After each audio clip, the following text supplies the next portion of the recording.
Let's talk about why freeze drying is awesome. Let's start with an example that hopefully everybody was familiar with, and that is an apple.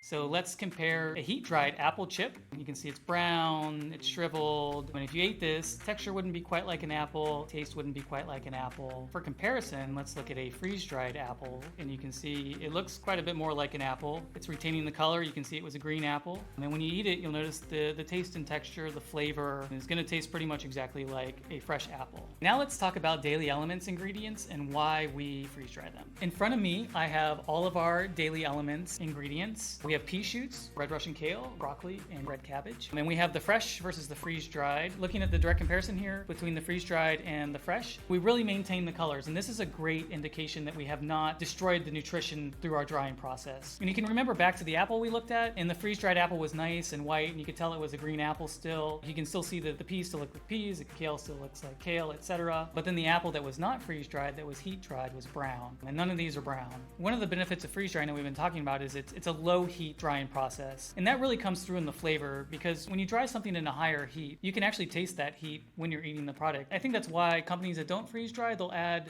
sweeteners or they'll add other components to kind of help boost their flavors. But at Daily Elements, we're all natural. These 4 ingredients in front of me, that's all that's in your jar. So everything we talked about highlights why we choose to freeze dry at Daily Elements. It takes us longer, it's a more complicated process, a little more expensive, but we get a superior quality product. It's full of flavor, it's got great texture, it's full of nutrition. At the end of the day, we're really just trying to provide our customers with the best product possible, and freeze drying is the way to do that.